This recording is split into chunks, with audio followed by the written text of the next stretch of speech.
muchas gracias. Gracias amigos de Centroamérica Cuenta. Gracias Pablo desde Santiago y Daniel desde Ciudad de Guatemala.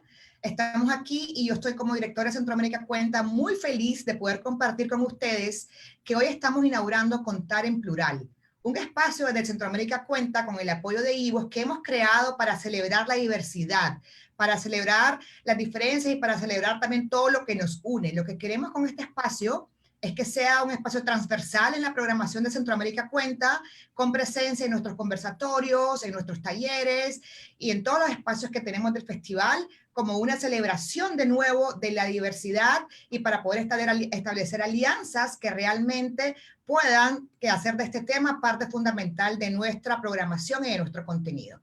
Así que los dejo ahora con Pablo Simonetti y con Daniel Villatoro del colectivo Visibles de Ciudad de Guatemala para esta rica conversación esta tarde de hoy, lunes 4 de mayo, acá en Autores en Cuarentena. Gracias, queridos, un placer tenerlos aquí y un placer a todos ustedes que nos están acompañando. Gracias, Claudia. Hola, Pablo, ¿cómo estás? Bien, Dani, qué gusto saludarte. ¿Cómo estás tú? Muy bien, gracias. Aquí tranquilo desde casa, como hemos estado varios en esta serie de Autores en Cuarentena del Festival Centroamérica Cuenta. A quienes nos acompañan hoy, les queremos agradecer por haberse sumado.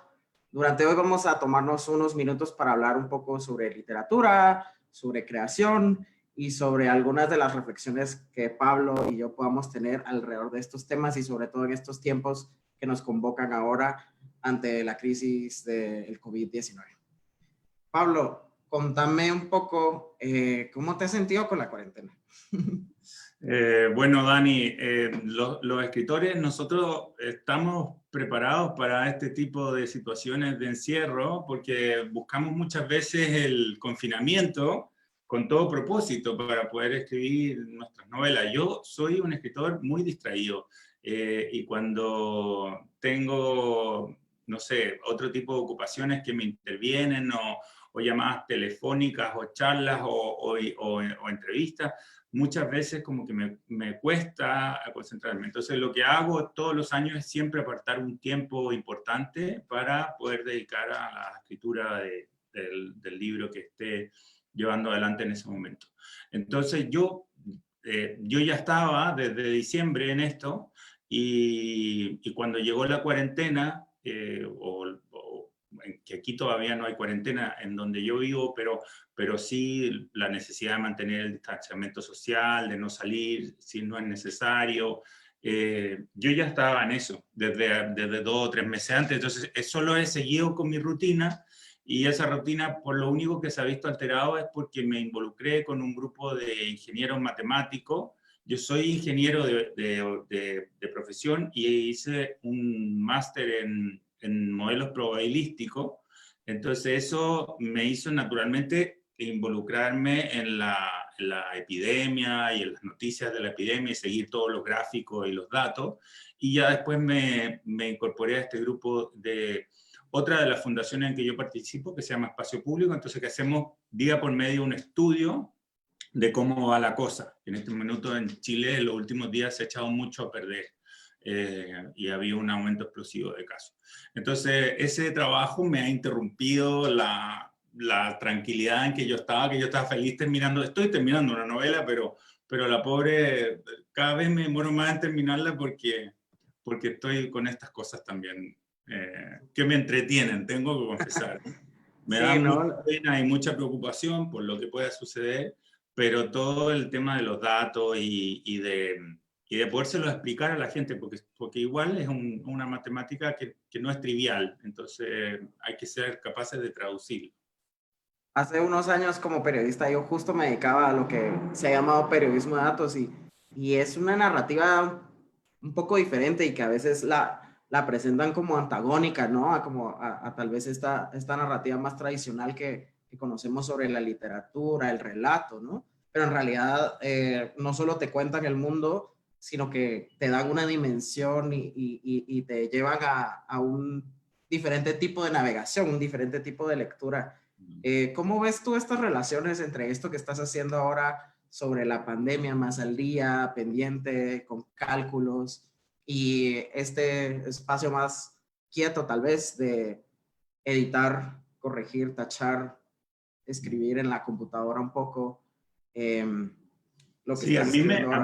a mí me, tengo que confesarlo de nuevo, que me divierte horrores, porque me hizo encontrarme con una parte de mí que siempre estuvo, que yo siempre fui un joven matemático, digamos, y podría haber estudiado ingeniería matemática perfectamente, estudié ingeniería industrial, pero anduve cerca, ¿no? Y el tema de los datos me resulta en esta situación muy importante. Los datos son gran parte del diagnóstico que se puede hacer del momento que estamos viviendo en cada uno de nuestros países respecto de la epidemia. Y determinantes para la narrativa del momento, ¿no? De Claro, que vivimos ahora. entonces nosotros, cuando yo entré a este grupo estaba formado por un abogado y dos ingenieros de datos, digamos. Entonces cuando entré los gráficos estaban en diferencias logarítmicas, cosas así, y que habían una serie de razones para decir que en verdad eran los gráficos más acertados para mostrar el curso de la epidemia.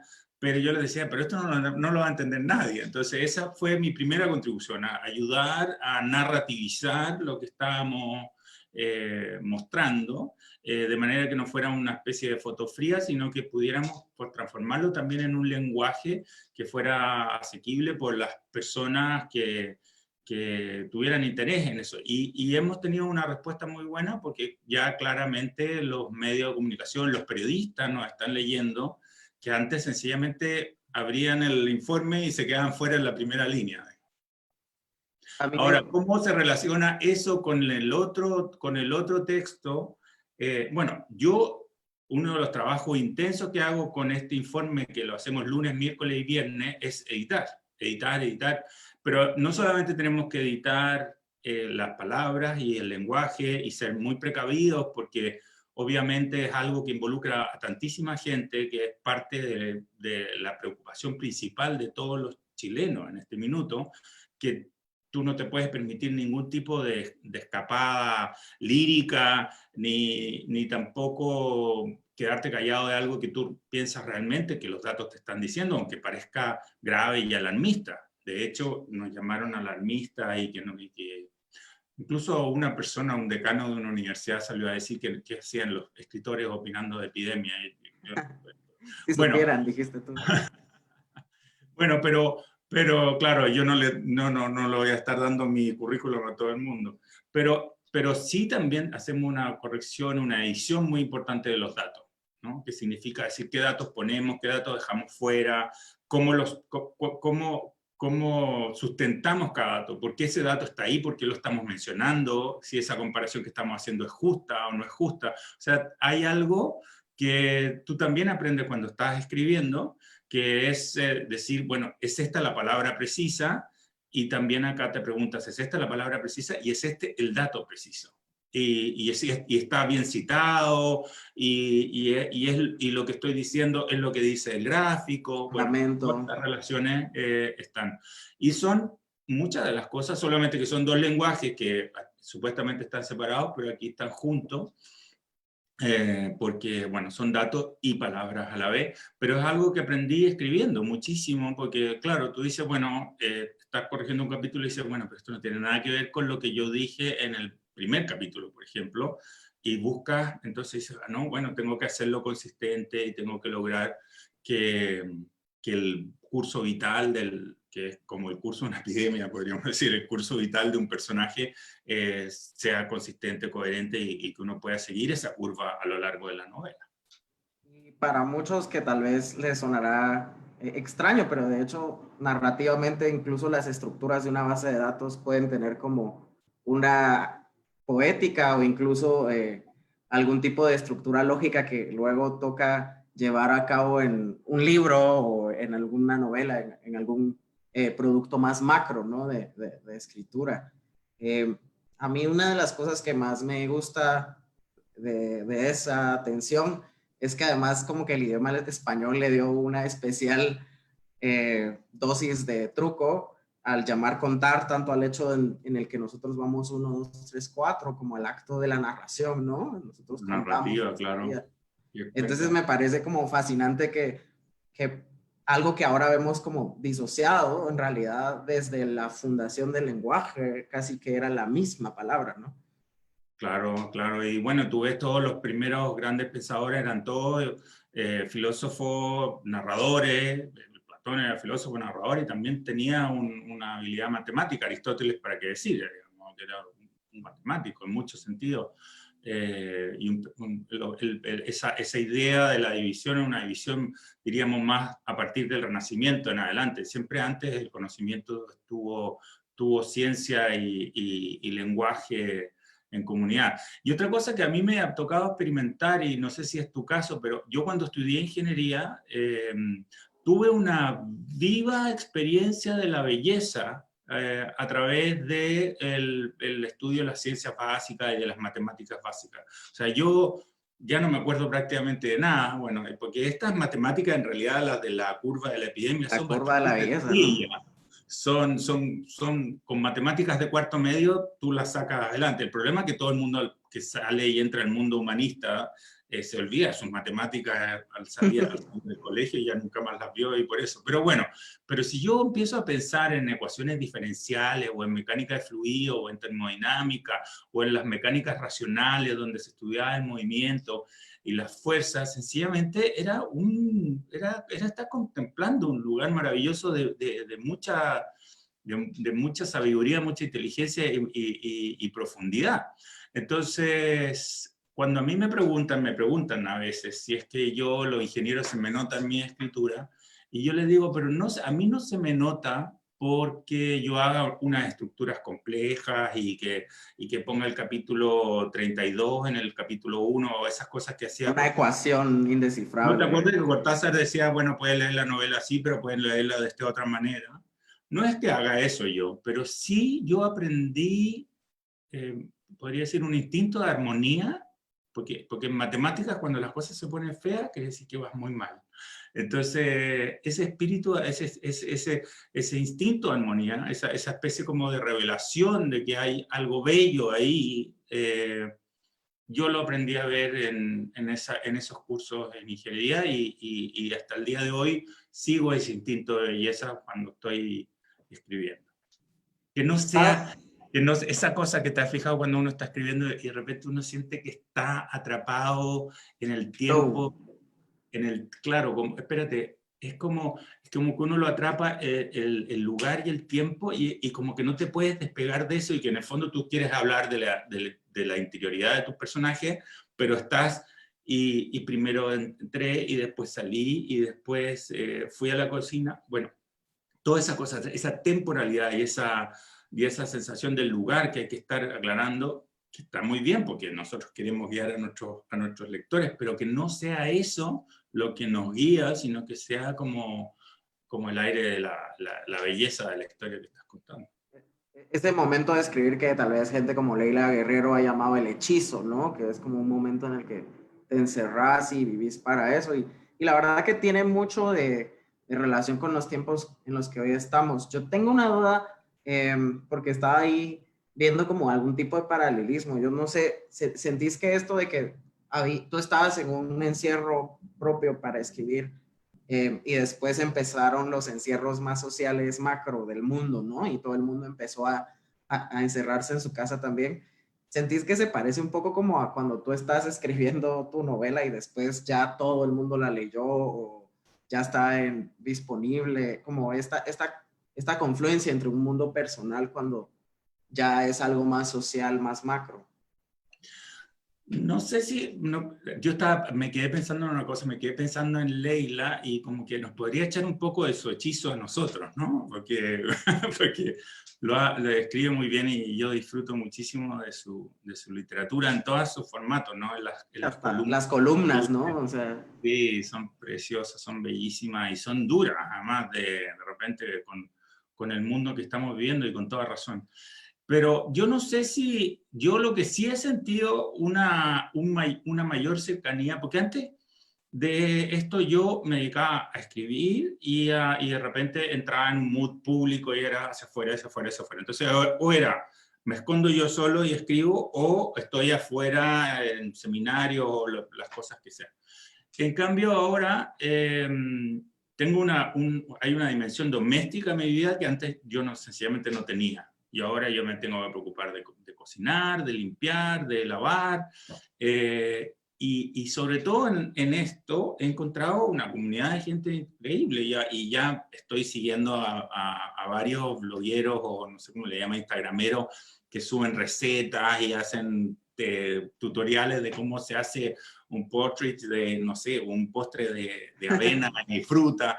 Ese tipo de cosas como que siento más bien que me ocurre de comunidad con el resto de la gente, pero no sé si el tipo de encierro que yo vivo cuando escribo, no sé si sea necesariamente igual a esos otros encierros que está viviendo todo el mundo, porque igual son encierros muy reflexivos y un poco desapegados de la realidad. Porque en el fondo te metes en el mundo de tu historia y te olvidas de lo demás y todo lo que te parece. Y aquí yo creo que la gente al revés está muy apegada a su realidad, con toda razón y me parece muy bien. Así que su realidad doméstica, su realidad económica y sobre todo su realidad de salud. Entonces, ahí hay que ver.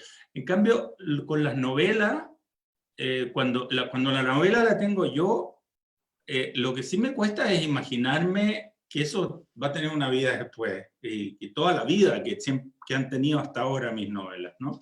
Que en las publicaciones, en los distintos países, las distintas traducciones, y eso es muy sorprendente, porque en el fondo tú lo escribes todo tan solo, y tan nacido de una intuición propia, que puede ser completamente equivocada o incluso torpe o tonta, pero bueno, uno la sigue con una especie de devoción por 2 años, por 3 años, eso es lo que yo me demoro en escribir una novela. Yo esta novela es una novela breve, la que estoy terminando, de tener 150 páginas, pero me pasé todo el año pasado pensando en ella, solo que la empecé a escribir en diciembre, pero de que venía con la marea desde marzo del año anterior venía.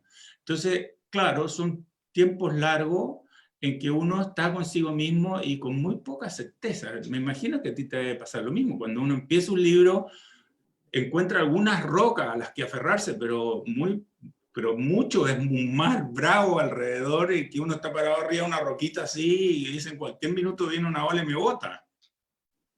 A mí me parece tan divertido lo que mencionas, porque ahora que la gente está preguntando más, hey, ¿qué estás leyendo en estos tiempos de encierro o de contemplación o lo que sea? Y es como, en realidad, creo que muchos estamos pasando mucho más tiempo leyendo recetas, tutoriales, es otro género, ¿no? Sí, El de, sí. pongo este video mientras cocino y así, ¿no? Pero además también creo que muchas personas han encontrado un tiempo para escribir. Espero que muchos estén escribiendo. Yo sorpresivamente regresé un poco a apartar tiempo para escribir ahora que tal vez uno puede ser más dueño de ciertos tiempos. ¿Y qué estás Pero escribiendo, Dani?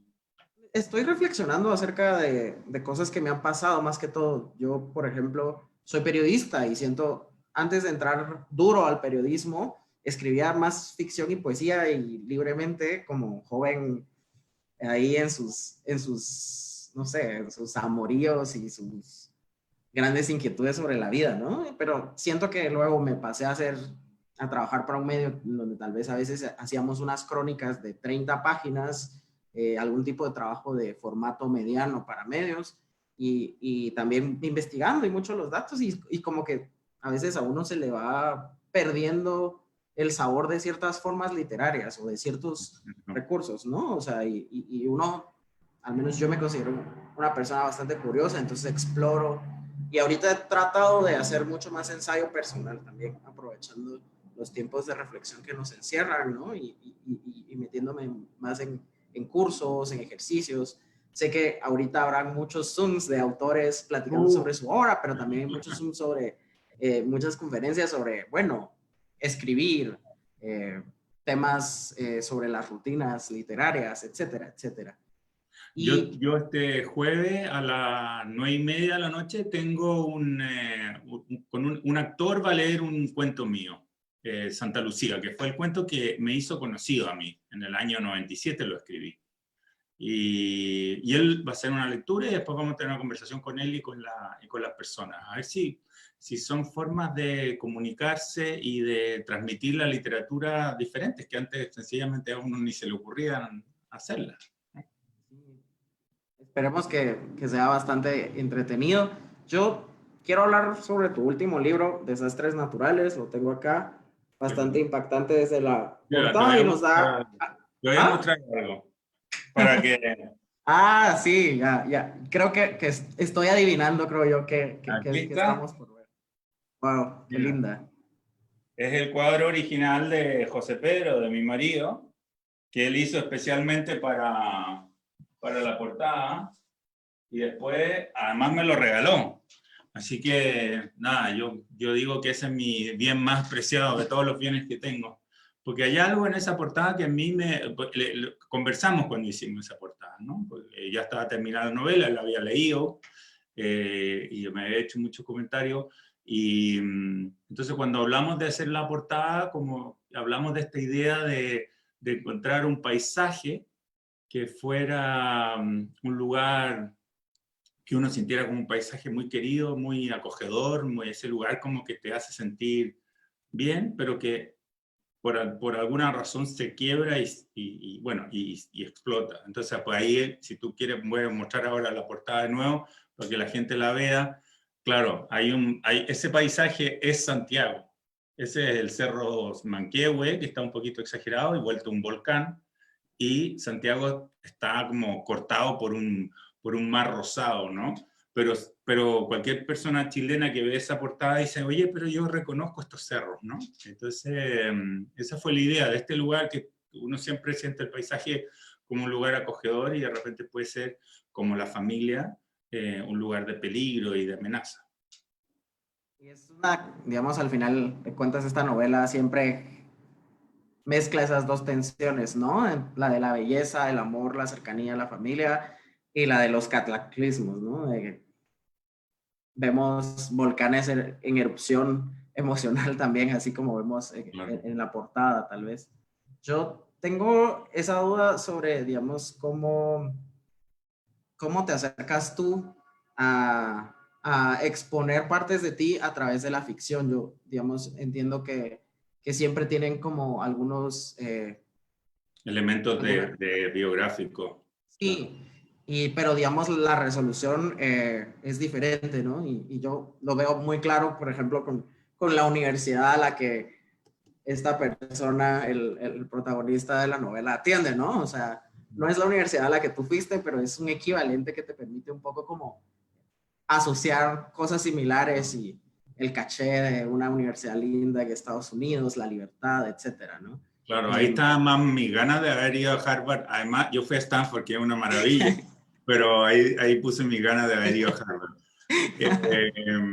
Mira, este libro tiene un origen muy particular, que yo tenía una memoria de un viaje al sur con mi padre, mi madre y un hermano mío, a finales del año 71, en plena Unidad Popular.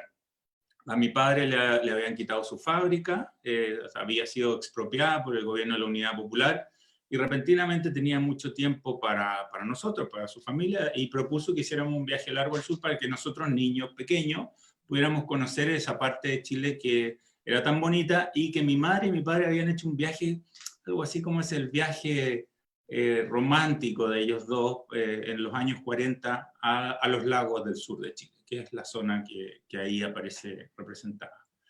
Y este viaje para mí fue marcador en muchísimos sentidos. Uno, por las experiencias que vivimos, que la cuento ahí, por ejemplo, una erupción volcánica, con todo tipo de actos heroicos por parte de mis padres, en los cuales nosotros participamos porque éramos niños que nos llevaban y nos traían, pero en el fondo no éramos héroes, pues los héroes eran ellos.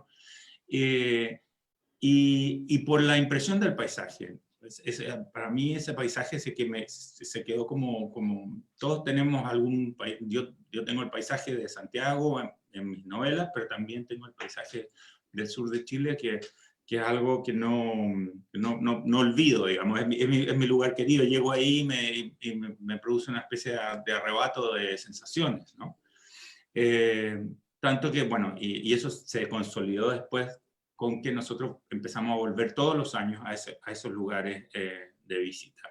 Hasta que mis padres compraron una pequeña casa y empezamos a pasar nuestro veraneo ahí, entonces ya todo eso era... Entonces esta memoria para mí era tan intensa que yo decía, algo tiene que haber aquí, algo tiene que estar en las entrañas de esta historia. Entonces me puse a contarla sencillamente, a contar ese viaje, y a medio camino, o a 3/4 parte de camino de contar esas primeras 30, 40 páginas del viaje, me di cuenta que estaba hablando de mi padre, de mi relación con mi padre, o de la relación de un hijo con su padre, porque claro, uno inmediatamente se empieza a separar de su personaje a medida que la ficción va haciendo su trabajo, ¿no? Entonces ahí dije, bueno, ¿cómo hablo de mi padre cuando yo no tuve una relación cercana con mi padre? No lo llegué a conocer finalmente, o sea, lo ¿Cómo conocí. construís ese personaje desde la distancia? Entonces lo construí desde afuera. Y ahí, por eso se me ocurrió contar su funeral, porque uno cuenta su funeral y uno entiende qué persona era. Más o menos, no entiende quizás su carácter, no, pero por lo menos ya sabes el lugar en el mundo que ocupaba, lo que representaba para cada uno de los hermanos. Y es definitivo, ¿no? Claro. ¿Qué se recuerda de ti cuando mueres? Exactamente. Y después de eso dije, bueno, ¿cómo desarrollo lo demás? Dije, bueno, claramente el padre es un desafío para el hijo en cuanto a la concepción de la masculinidad.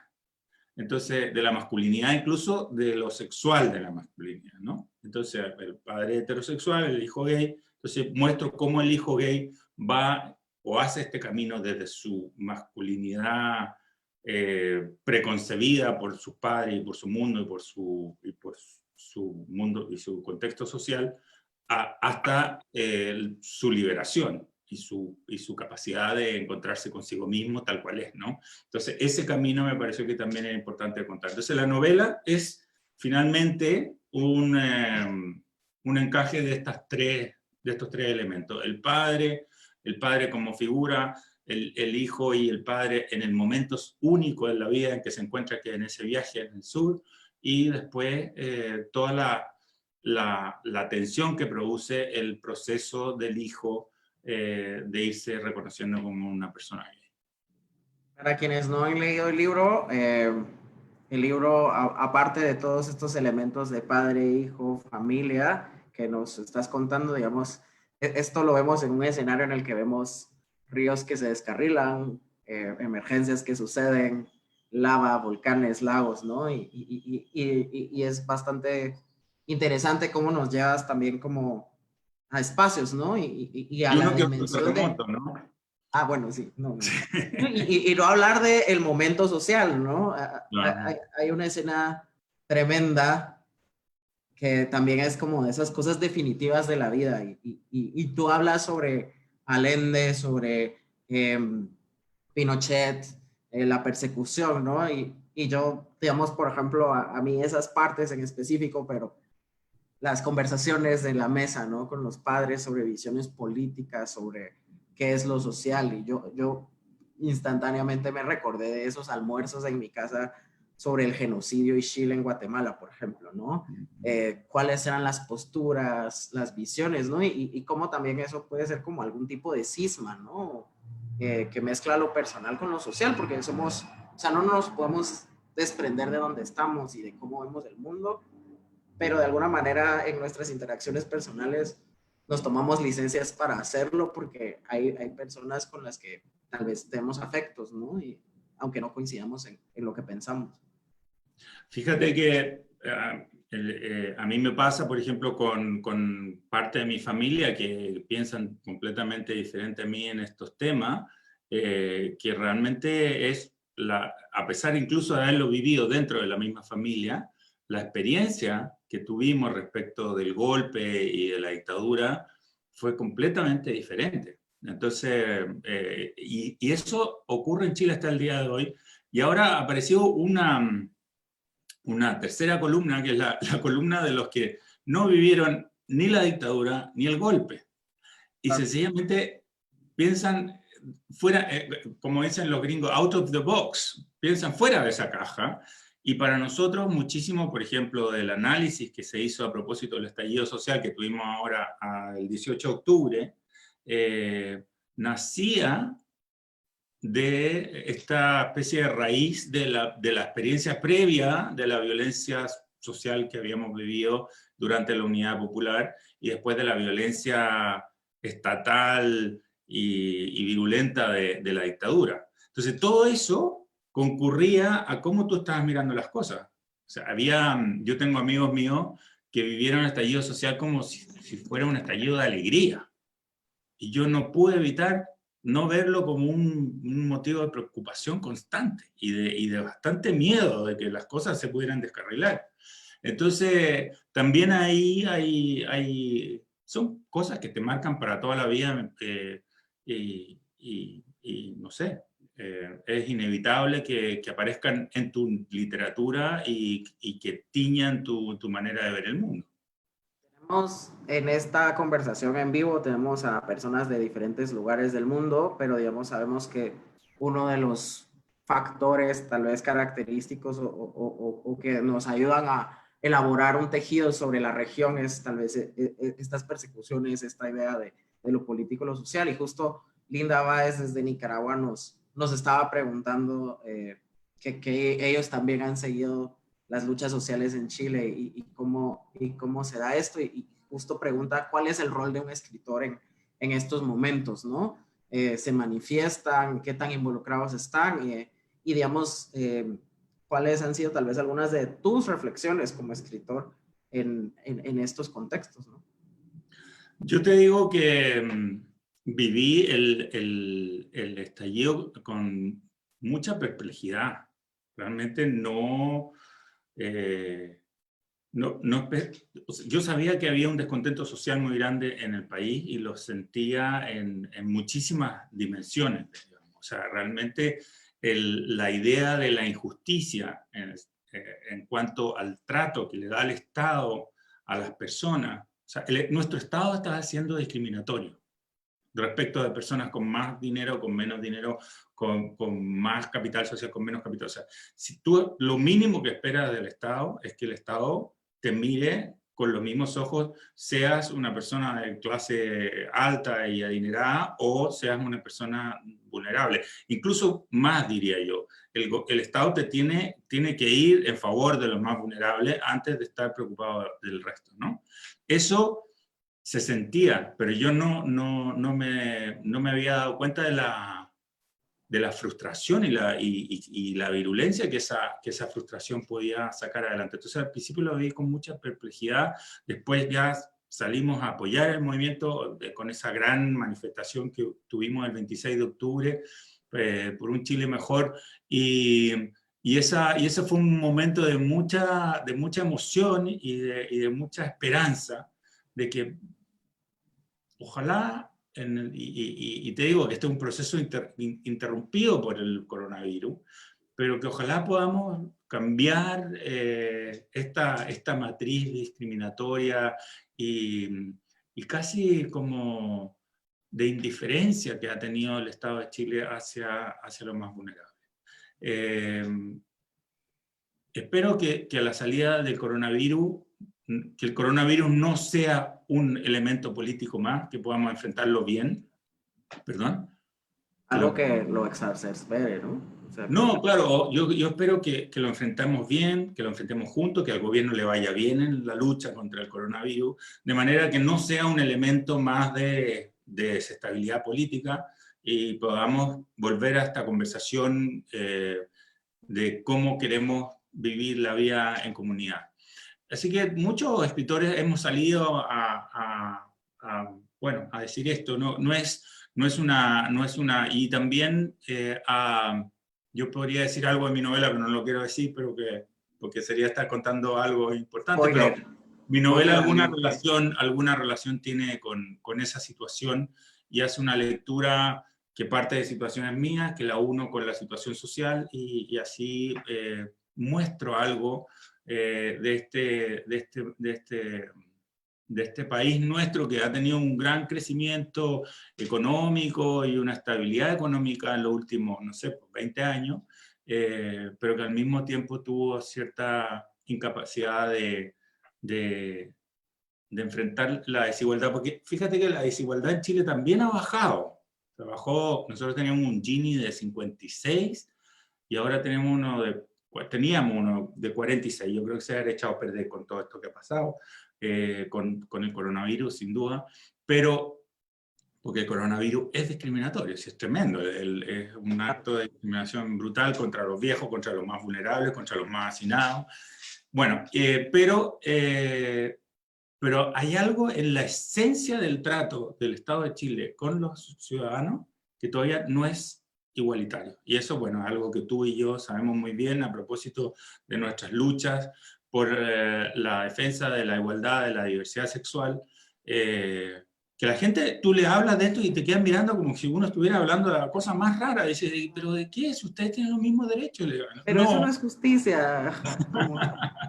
Claro, claro, claro que sí. ¿Por qué? Entonces, pero eso esos derechos nosotros lo humanos. sabíamos y a través de nuestras organizaciones, tú a través de Visible, yo a través de Iguales, hemos estado también en coordinación con muchas otras organizaciones de la sociedad civil que en aspectos diferentes, en educación, en salud, en derechos humanos, son en derechos políticos o digamos, en transparencia. Bueno, hemos estado haciendo un trabajo que tú te das cuenta de cómo el Estado discrimina una y otra vez. Entonces, eso está en el corazón de lo que ocurrió. Entonces, bueno, un poco nosotros como fundación salimos a decir, sí, esto es algo de lo cual nosotros habíamos hecho un diagnóstico, pero no sabíamos que iba a tener ese impacto, porque fue realmente impactante la virulencia que tuvo en un primer momento. Después fue muy esperanzador la masividad que tuvo, pero la virulencia siguió ahí y hacía por momentos difíciles la conversación. A mí, leyendo lo que decías en la novela, hay una parte que me encantó en la que justo haces ese juego, ¿no? Pero hablas de que, te voy a citar, perdón pero dices que el agua llegaba tímida hasta la orilla y después seguía fluyendo como un río que crece, cada vez más bravo, sumando altura durante un largo rato hasta alcanzar su máximo nivel de inundación. Así también fue la forma en la que la enfermedad arrasó con mi padre, así también fue como el odio creció en Chile. Y justo yo creo que este pedazo es uno de esos ejemplos de cómo tú vinculas, ¿no?, lo que sucede en una historia personal, en una historia social de tu país y en el paisaje. Claro. Ahora, la diferencia de este episodio de protesta social que hemos tenido es que no hay, hay odio en grupos, ¿no? En grupos de extrema derecha y extrema izquierda. Pero yo tengo la esperanza de que yo espero que lo que compartamos sea la esperanza del gran número de chilenos que queremos que esto cambie y mejore y que sea eso, un movimiento esperanzador y no arraigado en el odio. Super, jugando un poco con lo que decíamos y de hecho nos dimos cuenta que teníamos como intereses bastante similares en general, pero hay que hacer visibles el hecho de que no somos iguales ante el Estado, ¿no? Contame un poco sobre Iguales. Yo entiendo que Iguales nació también, o sea, como que fue también algo que surgió de reacciones sociales, que tú diste una entrevista, que hubo como algún tipo de sincronía, sinergia momentánea en un momento álgido específico para las personas LGBT de Chile. ¿Cómo fue eso? Mira, yo al escribir novelas que tuvieran algún personaje gay o que el conflicto de ese personaje gay o fuera también un conflicto extensivamente familiar, digamos, o sea, que se extendía a toda la familia, como en Madre que está en los cielos, o La razón de los amantes, que había un hombre bisexual, digamos, que tenía una relación con su mujer y también con un amante. ya naturalmente había adquirido una voz sobre el tema, una voz como escritor nada más, pero que tenía una tribuna, podríamos decir. Entonces de repente me preguntaban cosas sobre el matrimonio igualitario, la unión civil, y qué sé yo, pero nada más que eso. Y el año 2011 ocurrieron varias cosas al mismo tiempo. Uno, ocurrió que el presidente Piñera alentó la ilusión de que iba a presentar un proyecto de ley de unión civil al Congreso. Esto lo alentó durante su campaña primero, en la cual incluso apareció con parejas gay, una pareja gay en la foto, digamos. Y además ya anunció que lo iba a anunciar en el mensaje de la Nación que se hace el 21 de mayo. Ahora ya se hace el 1 de junio, no sé por qué, pero antes siempre era el 21 de mayo, que era el Día de las Glorias Navales. Entonces, estábamos esperando que lo dijera. Y el día anterior nosotros vimos un movimiento, salió en los diarios y todo, de los partidos conservadores de su coalición, que fueron a verlo a la Moneda y no sé qué le habrán dicho, pero en el fondo le dijeron, usted no da un paso más con esto, y el tipo se echó atrás. Y eso produjo mucha rabia, mucha indignación. Yo tenía mi Twitter recién inaugurado, entonces me puse a tuitear como un demente, también bastante movido por la rabia, por la indignación, por la contradicción política, por esta idea de que la gente dice algo para darte en el gusto, pero después te lo quita porque le incomoda con sus partidos. Bueno, realmente a mí me pareció un acto de deslealtad política con el pueblo y con sus electores, y salimos a protestar. Salió Luis Larraín, que también después fuimos los dos los fundadores de Iguales, y ocurrió que estábamos nosotros en un momento en que el país tuvo su primer despertar social, que fue el año de las movilizaciones. Ese año, antes de que esto ocurriera, había habido grandes movilizaciones en marzo en contra de unas grandes hidroeléctricas que se iban a hacer en el sur, en los lagos, en los ríos más bellos de nuestro país, el Baker y qué sé yo. El Baker y el Pascua, creo que se llaman. Bueno, y estos ríos iban a ser intervenidos en gran escala, y se hicieron manifestaciones masivas. Después vinieron los estudiantes. Entonces, después pasó esto.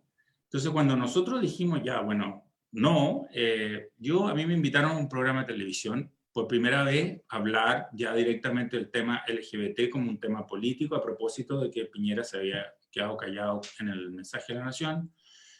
Yo estaba en uno de mis encierros de escritura, entonces estaba muy tranquilo, estaba como una especie de estado así un poco iluminado. Entonces fui yo creo que eso ayudó mucho, fíjate, porque fui al estudio, y estos señores que estaban todo el día como arriba de la noticia, eran 4 hombres, en ese momento era un panel de hombres, todos supuestamente muy informados, gente como de opinión gorda y claro. No eran, no, hay unos bien despelucados. A uno le dije troglodita. Porque le dije, bueno, es como que si yo quisiera que te quitara los derechos a ti porque eres como troglodita, porque eres un poco troglodita con ese pelo y con la forma y las opiniones que tiene. Y bueno, y esto se volvió así, trending topic y qué sé yo. Yo creo que ahí ayudaron muchas cosas. Ayudó entonces el momento político, ayudó un cierto hartazgo de la gente, de decir, bueno, ya basta de prometer y no cumplir, basta de decir que eres un país liberal y al final siempre terminas poniendo la bota encima. Y este setting del programa también te da mucho poder, porque o sea, en general ahí los que iban invitados eran el presidente de la República o la presidenta de la República, o el senador, el presidente de la Cámara del Senado, o el presidente de la Corte Suprema de Justicia. Y de repente van y sientan a este señor que soy yo, que sencillamente no tiene ningún cargo, no lo conoce la gente que lee, pero no el gran público. Entonces ellos, como estos 4 señorones importantes, te dan como un lugar de importancia y te escuchan. Por primera vez sentí que el establishment de Chile escuchaba el clamor de la diversidad sexual. Eso fue lo que pasó. Representaban estos 4 periodistas, bueno, en realidad no son todos periodistas, algunos son abogados. Eso fue lo que se representó ahí. Entonces eso produjo mucha esperanza. Entonces al día siguiente, yo siempre lo cuento, digo, mi teléfono, yo tenía en esa época un BlackBerry, entonces los BlackBerry mostraban la cantidad de mensajes que te llevaban en Facebook, en Twitter, en mensaje de texto, qué sé yo, y mi BlackBerry parecía como un velocímetro, así dando vueltas, porque, ¿verdad? Hubo mucha gente que se sintió movilizada por esa circunstancia. Y yo me convertí, ¿cómo se llamaba esa película? El héroe accidental, me convertí como en un líder accidental. Entonces, en esa entrevista yo llamé a una marcha, que ya estaba en marcha, podríamos decir, pues que era la Marcha del Orgullo, que se hace todos los años a finales de junio. Y dije, vamos todos a marchar y pidamos realmente que tengamos un país solidario, pluralista, digamos, y no discriminador. Y ese llamado fueron 40, 50 mil personas esa primera marcha, cuando hasta el año anterior iban 3.000, 4.000. Pero yo siempre digo, yo fui un instrumento del momento, del momento. Sí, yo creo que sí. Bueno, y tú de repente vas y dices lo que mucha gente quiere oír. También, eso pasa. Entonces eso fue. Y ahí Luis al mismo tiempo hizo un par de entrevistas. Luis había sido parte del gobierno de Piñera y se salió y dio un par de entrevistas bien duras en contra del gobierno, y eso también le dio mucho liderazgo, y nos juntamos y dijimos, ya, hagámoslo. Y así resultó. Y la gente aparecía por miles, o sea, no por miles, por cientos. Tú decías, oye, vamos a hacer una reunión para hablar sobre la posibilidad de ver cómo financiamos el trabajo de la Fundación Igualdad. 150 personas aparecían y se sentaron en un salón a dar ideas. Nosotros queríamos pedir dinero y damos ideas. O vamos a hacer una reunión de comunicaciones. 40 periodistas aparecían sentados y decían, yo quiero ayudar a Ecorosiga, esto, lo otro. Entonces fue no sé, fue muy estimulante. Entonces yo pasé del día anterior, que estaba escribiendo La soberbia juventud, muy tranquilamente en estos espacios de quietud que me doy, y el día siguiente, nada, perdí completamente mi vida privada. En 2 minutos me tenían subido arriba de los autos, me llevaban al Congreso, me llamaban los ministros, se produjo un momento. Y eso fue, igual, es un poco lo que nos está pasando, un poco, lo que nos está pasando ahora con esto de los informes de coronavirus, que sencillamente te involucras en algo y bueno, ya estás arriba y tienes que seguir. Te vas con la ola, ¿no? O sea... Sí. De ahí en adelante, igual es lo que ha tenido, y lo que me enorgullece muchísimo, y quiero decirlo por no ser injusto, porque igual es mucho más que yo y me ha trascendido completamente, y es una institución. Entonces, lo bonito que tiene es que se institucionalizó y que tiene fuerza, tiene coherencia, colectivo, es profesional, tiene presencia en la calle, tiene presencia mediática, tiene presencia en el pensamiento. Somos una organización que ya ha tenido 4 presidentes. Primero fui yo, después fue Luis Larraín, después fue Juan Enrique Pío, abogado, especialista en derechos humanos, y ahora es Alessia Injoque, que es la primera presidenta trans de un colectivo LGBTI, bueno, de gran tamaño, ¿no? Entonces, eso nos tiene muy orgullosos, que podemos ir entregando la posta, y otros se pueden ir haciendo cargo del trabajo y dándole nuevos enfoques, sin necesidad de que todo se desaparezca porque hay una persona que no está o no puede o tiene otras cosas que hacer.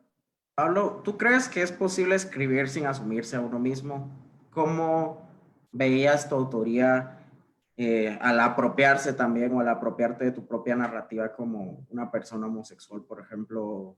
Digamos, fue un escape, te permitió profundizar, te bloqueaba, te habilitó. ¿Qué crees que hay en el potencial de la voz propia sobre estos temas, sobre la identidad misma? A mí me pasó que yo me reconocí como una persona gay en Estados Unidos estudiando en Stanford. Lo cuento en la novela, en cierto modo, ¿no? Y ahí empecé a sentir inmediatamente, junto con ese reconocimiento, empecé a sentir el deseo de escribir.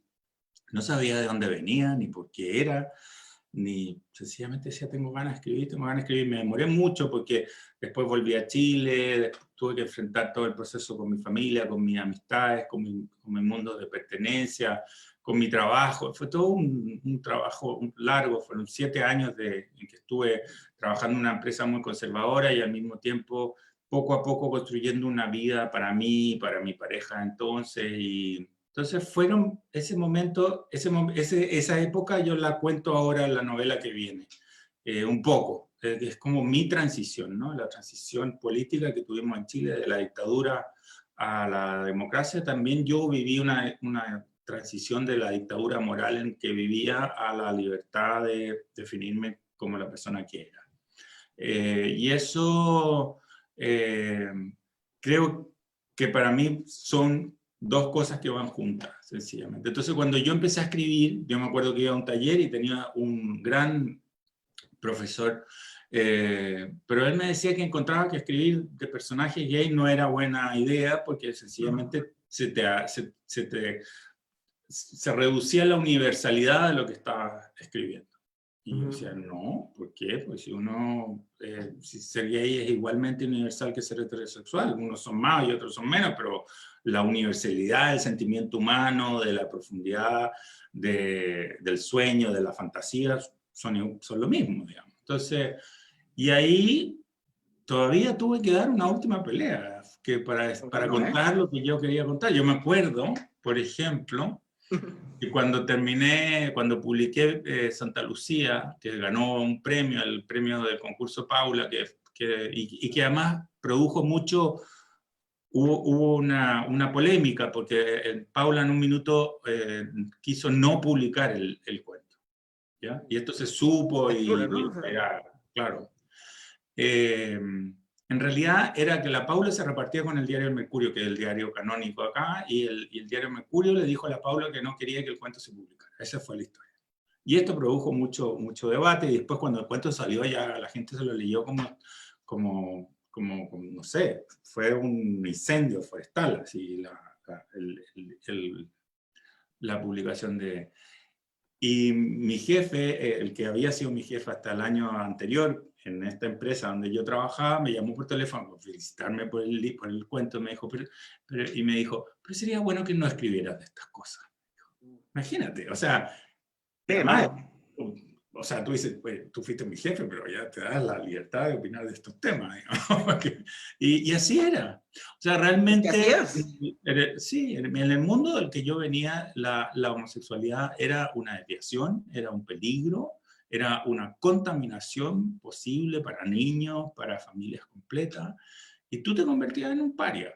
Y ese fue un poco mi lucha, y ha sido mi lucha hasta hoy, que yo no estoy dispuesto a que me correteen a un margen de la existencia común de nuestro país, de nuestra familia.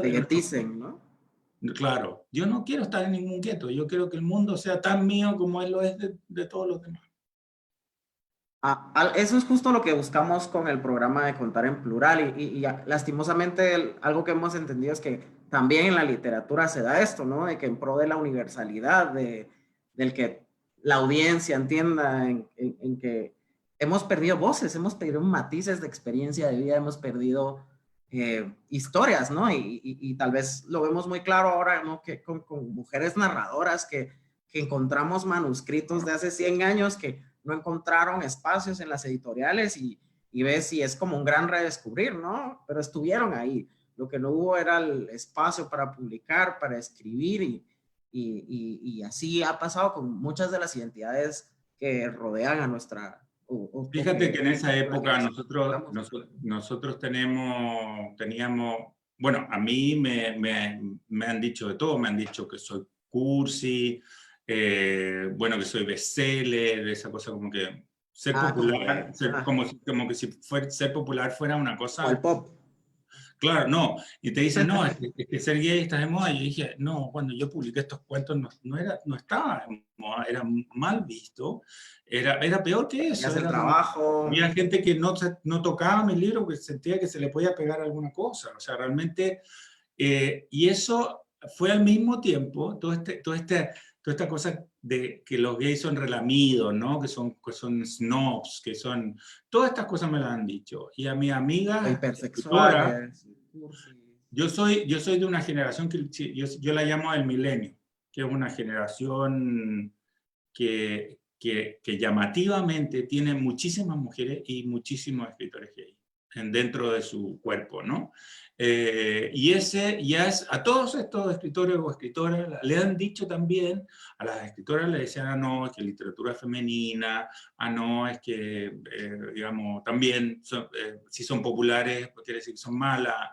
Todo esta fue un momento en que estábamos dando una lucha contra el machismo. Y esa lucha contra el machismo nosotros la dimos en disparidad de posición, porque estábamos en una posición de menos poder. En Chile, por ejemplo, Pedro Lemebel, durante todo el tiempo que estuvo escribiendo, nadie le dio una sola pelota. O sea, no, o sea... Y recién al final del siglo XX, recién al final de la década del 90, empezó a recibir reconocimientos aquí y allá, y casi siempre de otros escritores. Por suerte todavía entre los escritores heterosexuales hay un sentido que se despierta que dice, mira, no, si esto es bueno. Tiene talento, ¿no? Aquí hay talento o algo así. Y por ahí apareció. Pero fue una lucha que todavía seguimos dando porque todavía nos siguen tratando muchas veces con ese desdén. Acá en Guatemala tenemos un club de lectura justo llamado en base a la obra de Lemebel, se llama Hablo por mi diferencia, y justo te das cuenta, o sea, es una obra que fue canónica para el mundo, ¿no? De un impacto cultural impresionante y de, no sé, o sea, no diría descriptiva, pero tal vez como una vanguardia total, ¿no? O sea, yo siento que la gran contribución de Lemebel fue usar las herramientas, digamos, los materiales que siempre fueron considerados como materiales de segunda clase por tener una asociación con lo marica, con lo homosexual, con lo gay, con lo diverso, que era la cursilería, el amaneramiento, el retorcimiento. Antes había, yo me acuerdo hasta el día de hoy de personas diciendo, no, es que es muy retorcido. Como si fuera, bueno, él hizo de eso una obra. Entonces, yo lo veo con mucha claridad, por ejemplo, en la obra de mi marido, de José Pedro Godoy, que él usa todos esos elementos como los colores, los contrastes, las formas, todo es, yo soy gay y esta es mi estética, y esta estética tiene un corazón y una fuerza enorme, y bueno, que me la critiquen, pero no con desdén, sino comprendiendo de dónde viene todo esto, ¿no? Y eso es igual de universal que un señor, no sé, lanzando periquito muy seriamente con una humita en su cuello. Justo ahora que hablas de los materiales, nos hicieron una pregunta. Gracias por sus preguntas a quienes nos están acompañando. Dorel Ramírez dice que le encanta, lo que le gustó de Desastres Naturales fue que era descriptiva de los paisajes e incluso de la arquitectura. Y ella como lectora aprecia esto enormemente porque hay un sinnúmero de obras de ficción que cree que no se ocupan de esto, sino exclusivamente de la trama.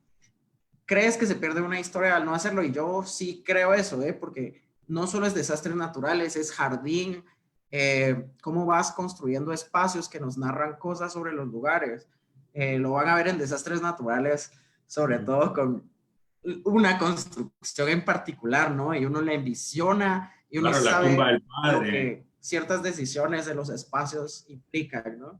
Sí, la tumba del padre. Mira, yo una vez en un diario me preguntaron qué hubiera querido hacer si no hubiera sido escritor, y habría querido ser arquitecto como Dorel. Yo admiro muchísimo a Dorel, veo su trabajo, su obra, la sigo desde acá. Así que gracias, Dorel, por esta pregunta, y además sé como que me siento conectado contigo y nos conectamos mucho por Instagram y nos mandamos mensajes y todo, porque realmente nos gusta lo que uno y el otro hace. Yo me habría encantado ser arquitecto, pero tenía muy mala mano para el dibujo. Y ahora, claro, ahora da lo mismo, con un problema que tiene no necesita dibujar. Por el mouse. Pero sí tenía, yo me di cuenta que tenía una habilidad para ver en 3 dimensiones cuando entré a ingeniería. Nosotros teníamos un curso que se llamaba geometría descriptiva, y mucho era una representación plana, la geometría descriptiva, del espacio. Y para mí era como que andar caminando por la calle, ¿no? O sea, no revistió ningún tipo de complejidad, y había gente que sencillamente no podía verlo, y yo lo veía. Y lo otro es que tengo un tío arquitecto, gran arquitecto, Horacio Borgheresi, fue decano de la Universidad Católica de Arquitectura aquí de Chile. Fue un hombre culto, era un privilegio estar con él. Y yo creo que a través de esa rama, la rama materna, todo fue que recibí la influencia artística. Y el tema de los espacios, yo viví en una casa, la primera casa que este tío diseñó fue una casa, él no se había ni siquiera recibido, fue la casa en que yo viví toda mi vida. Entonces para mí esa casa es como una especie de proporción áurea del espacio, o sea, realmente la veo dibujada, me influyó en cómo yo concibo el espacio. Y a eso además le agregamos que mi madre es paisajista, entonces teníamos un jardín maravilloso, que lo cuidaba ella misma, bueno, con ayuda de un jardinero, pero con una participación de ella intensa, y realmente esas dos cosas me marcaron para siempre, ese amor por el paisaje y ese amor por la arquitectura. Y lo otro es que yo soy una persona visual, o sea, si hay uno de mis sentidos que funciona con más intensidad que otro, es la visualidad. Y por último esto se unió con la idea de que yo creo que los lectores leen con un visor de imagen. Tienen una cámara aquí, como esta cámara que estamos teniendo nosotros al frente. Y esa cámara, si tú te pierdes la imagen, inmediatamente te empieza a aparecer como que te están explicando algo, o solamente contando algo que tú no ves, y te pierdes, y lo pierdes. Yo estoy convencido que una historia sin imágenes se pierde. Y eso me conecta con uno de mis maestros totales, que es Italo Calvino, que escribió estas 6 propuestas para el próximo milenio. Y el primer texto que él plantea, y Dorel te lo recomiendo, y a ti, Dani, si no lo he leído también te lo recomiendo, es sobre la visualidad. Entonces, bueno, en realidad el primer texto es sobre levedad, y otro de los textos es la visualidad. Y eso creo que a mí me marcó a fuego. O sea, yo realmente, si estoy leyendo una de mis escenas y no la veo, y solamente veo líneas de diálogo o yo explicándome, que podría ser ya el horror de los horrores, entonces la cambio. Para cerrar, ya nos estamos llegando al final, me gustaría preguntarte, bueno, viendo tu obra, tu primera novela era Madre que estás en los cielos, luego también mencionaste Jardín en el 2014, y ahí también vimos mucho la influencia de la cercanía con tu madre y la exploración, ¿no?, de esto a través de la ficción. ¿Qué te llevó ahora a hacer la novela de tu padre, por decirlo así? Es como lo que te conté, que fue una revelación narrativa a propósito de ese viaje que tenía tan vivo en la memoria. Y decía, pero ¿por qué me acuerdo de todo? O sea, porque uno se acuerda de muchas cosas, y yo tengo una memoria bastante fotográfica, pero acordarse de todo un viaje, de dónde paraste, de dónde dormiste, de la cantidad de días que estuviste, bueno, de lo que hicieron, de lo que no hicieron, de lo que dijeron, en qué minuto, cómo era. Frases, anécdotas, ¿no? Claro, entonces era un mundo de la imaginación que estaba ahí, y dije, bueno, voy a entrar en él y a ver qué me dice, y me dijo, habla de tu padre. Y tenía toda la razón, porque era evidente que yo ahí tenía una deuda conmigo mismo y con mi literatura. Yo la leí justo un libro después de El olvido que seremos, de Héctor Abad, y es como Mira. tantas novelas sobre padres en el cumpleaños de mi padre a la distancia, y fue como, uy, la potencia del relato me impresionó. Hay un libro de padre e hijo, hay 3 libros de padre e hijo que me interesaron mucho, pero hay uno que se llamaba Mi padre y yo, de J.R. Ackerley, está en Anagrama, es buenísimo, Después hay otro que son las novelas del padre de Patrick Melrose, que el autor se llama Sant Oban, lo publica Random House. Y el otro es, bueno, Renato Cisneros, pues la distancia que nos separa. Sí, hay mucho de eso, pero yo me acuerdo haber leído esa de Sant Oban, la de Sant Oban. Ahora hay una serie que yo no la he podido ver porque no está en ninguno de los sistemas de streaming que sigo, pero que actúa John Cumberland, creo que se llama este actor, bueno, no sé, un actor muy, muy conocido, y es tremenda porque es un tipo que el padre lo abusa, de grandes drogadictos. Entonces imagínate la relación con el padre que tenía, pero es estupenda la novela. Son 3 novelas cortas, de 3 momentos con el padre. Yo ahí quiero agregar un ensayo reportaje impresionante de Susan Fauladi, El cuarto oscuro. Su padre hace la transición y narra cómo ella volvió a hablarle a pesar de que fue un hombre abusivo en su juventud, y lo vincula un poco con su supervivencia durante el tiempo de los nazis y la persecución a los judíos. Y para terminar, ¿tenés alguna, o sea, pensando en que la gente está encerrada en sus casas, algún libro que tú dirías para estos momentos? Yo leería esto que ya leí. Yo tengo, no los tengo aquí porque los tengo a mano, pero por ejemplo, tú puedes pensar en cosas, depende un poco de la modulación de lectura que estás teniendo. Si estás teniendo tiempos largos para leer, bueno, lárgate con algo gordo, ¿no? Léete ese clásico que no te has leído hasta ahora. No sé, puede ser, ya, si te sientes con una fuerza de titanes, puedes leer En busca de tiempo perdido. Si no es tanto, puedes leer, no sé, por las novelas de Tolstoy o las de James, las largas, ¿no? La copa oral, Las alas de la paloma, Los embajadores, no sé.